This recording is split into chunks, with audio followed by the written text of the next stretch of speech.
kitaplara bakıyorum. Ne kadar cinsel içerik değil mi? O zamanlar serbestti. Şu an basın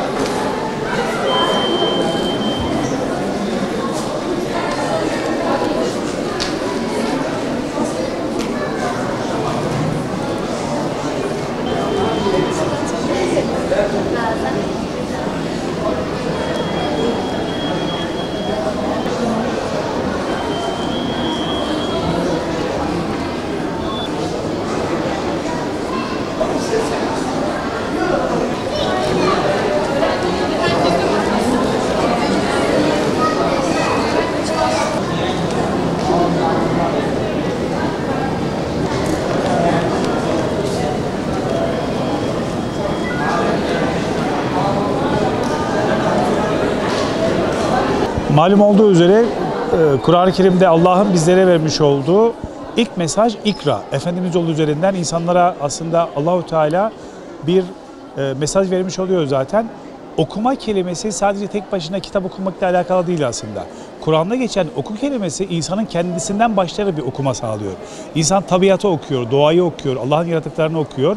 Sonra insanlar tarafından ortaya konulan kitapları okuyarak önce kendisinden, sonra çevresinden, sonra dünyadan hareketle bütün kainatı anlamaya çalışıyor. Yeryüzündeki tek akla sahip olan varlık insan olduğu için de Allah kainatı insanın emrine yaratmış vaziyette. İnsanlar da bu okuma sayesinde önce kendisinden, vatanından, milletinden hareketle bütün dünyanın barışa, huzura katkı sağlaması açısından kitap okumak çok önemli bir hususiyettir. Her insan bir kitaptır aslında. Kainatın gördüğümüz her şeyde bir kitaptır. Okumak deyince biz sadece kitapta yazılı olanları kastetmiyoruz. İnsanın düşünmesi bile, tefekkür bile bir okuma anlamındadır. Okumaktan kasıt sadece bilgilenmek değildir. Okuduğunuz bilginin size ve topluma yansıyacak şekilde iyiliğe, güzelliğe doğru bir yol izlemesi sizin o toplumdaki bir birey olarak kalkınmanıza ve diğer hususiyetleri ortaya koymanıza yardımcı olacaktır. Bu açıdan da okumak deyince biz çok geniş anlamıyla anlıyoruz.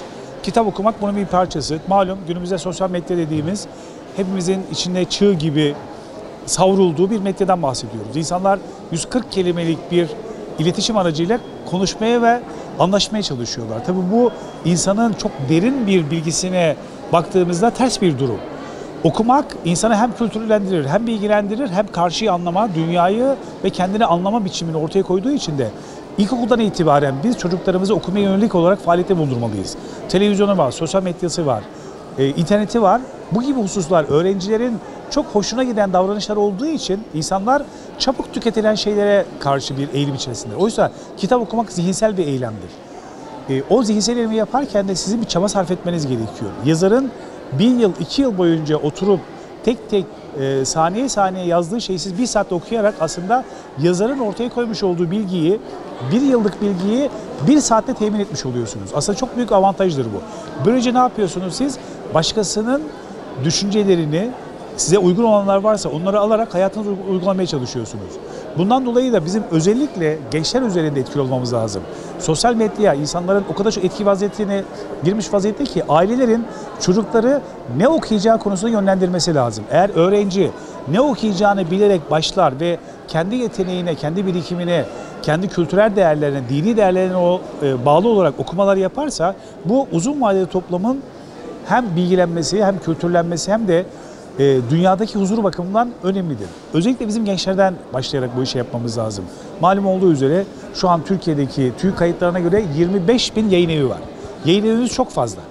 25.000 ciddi bir rakam geçmişine baktığımızda ama kitap okuma oranını düşündüğünüz zaman dünyada gerçekten çok gerilerdeyiz. Tabii bu başlı başına sadece bir okumayla alakalı bir şey değil. Milli eğitimin her anlamında, her döneminde kapsaması gereken bir hususiyet. Eğer gençlere buna verebilirsek inanıyoruz ki gelecek nesiller daha rahat hareket edeceklerdir. Ve ben hep şunu söylüyorum son zamandaki konuşmalarımda, yakın tarihi okuyun. Şu an Türkiye öyle bir cendereden geçiyor ki malum İbn Haldun'un cümlesi var. Coğrafya kaderdir diyor. Çok sıkıntılı bir coğrafyada yaşıyoruz. Kaderimiz zor ama bunun üstesine gelmek zorundayız. O yüzden de Türkiye üzerine oynanan oyunları gençlerin bilmesi bakımından da yakın gelecekte olan 100 yıllık tarihi süreci çok iyi değerlendirip ona göre okuma yapıp ona göre bireyselleşmek ve bilgilenmek zorundayız. Çünkü dünya şu anda öyle bir şekilde kaosa doğru sürükleniyor ki bizim burada uyanık olmamız gerekiyor. Bunun başı da okumaktan geçiyor. Muhakkak tarihi, kültürü, dini değerlerimizi ortaya koyan bilgileri hem okumamız hem çocukları okutmamız gerekiyor ki gelecek nesilleri kurtarmış olurum. İşte şu an içinde görmüş olduğumuz fuarlar bunun bir vesilesi. Gaziantep 2,5 milyonluk bir şehirden bahsediyoruz. Büyükşehir Belediyesi Nisan ayında, Ramazan ayında bir kitap fuarı yapmıştı. O daha çok dini ağırlıklı bir yayın evilerin olduğu yerde. Burada daha geniş kapsamlı bir yayın eviyle karşı karşıyayız. Burada gençleri ve ailelere çok büyük önem düşüyor.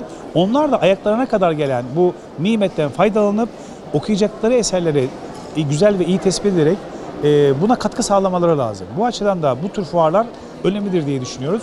200'e yakın yayın evi var.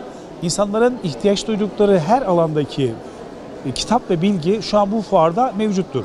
Onların bu ayaklarına kadar gelen nimetten faydalanıp çocukları ve kendileri için okumalarını ve çevrelerini okutmalarını tavsiye ediyoruz. Günümüzdeki sosyal medya dediğimiz şey insanları öyle etkiliyor ki DAEŞ'e katılanların çoğuna bakın cahil insanlar, bilgisiz insanlar. Sadece bir pencereden bakmışlar. Aynı şekilde PKK'ya katılanlara bakın. Bilgi eksikliğinden kaynaklandı, dini milli duyguların eksikliğinden kaynaklandı. Ailelere buna çok büyük önem düşüyor. Topluma çok büyük önem düşüyor. Öğretmenlere çok büyük önem düşüyor. Eğer onlar zamanında doğru bilgilendirme yaparlarsa buna hiçbir vesile olması mümkün değil. Fakat birileri o açığı kapatıyor ve sizin adınıza çalışarak bu ülkenin değerli olan gençler üzerinde oynuyor ve onları maalesef kandırıyorlar. Uyuşturucu aynısı, fuhuş aynısı, terör aynısı. Hepsinin altında yatan temel sebep bilgisizlik. Ama bu bilgisizlik sadece kitap okuma bilgisizliği değil. Dini değerler, milli değerler, manevi değerlerin eksikliği de bunların o türe kaymasına sebep oluyor. Anlatamadık onlara. Anlatsaydık belki böyle olmayacaktı. Bu açıdan da sosyal medyadaki birkaç güzel söze kanıp, birkaç hoşa giden ifadeleri kanıp maalesef kayan onlarca yüzlerce insanımız var. Bunları kurtarmanın yolu da yine muhakkak okumaktan geçiyor. Benim tavsiyem şu, yapmaya da çalışıyorum onu. Herkes, her aile eğer günde yarım saat televizyonu, sosyal medyayı kapatıp akşamları çocukları ilgilense, almış olduğu bilgileri çocuğuna aktarsa inanın o kadar çok neşeli ve zevkli geçiyor ki bunlar. Hiçbir şey kalmaz ortalıkta. Aileler eğer bu tür bilgileri verebilirlerse geriye bir şey kalmıyor zaten. Muhakkak çocuğu sabahleyin okula gönderiyoruz, akşama kadar bir şey bilmiyoruz. Akşam eve geliyoruz, işte her birimiz maalesef bir filmle karşı karşıyayız. Çocuğun ayırdığımız zaman kalmıyor. Biz zamanı ayırmayınca çocuğa dışarıdaki insanlar bu boşluğu değerlendirip onlar bizim vermemiz gerekeni de veriyorlar ve maalesef elimizden çocuklar gidiyor. Önce anne baba uygulayacak ki kitap okumayı, toplumsal davranışı, iyiliği, güzelliği arkasından bunlar da yapılabilsin. Çocuk örnekle büyür. Siz örnek vermezseniz başkaları örnek verir ve onlar kendi çerçevesinde sizin elinizden çocuğu alır ve başka amaçlar için kullanır. Bu açıdan toplumun dini, manevi bilgileri önce kendine önemseyip anne babaların arkasından çocuğa uygulama olarak vermesi lazım. Çünkü bunların hepsi bizim için bir değer. Bunların hepsini bir değer ifade ediyor. Bu şekilde yaklaşırsak inanıyoruz ki ülkemiz için, vatanımız için daha güzel işler yapılacaktır.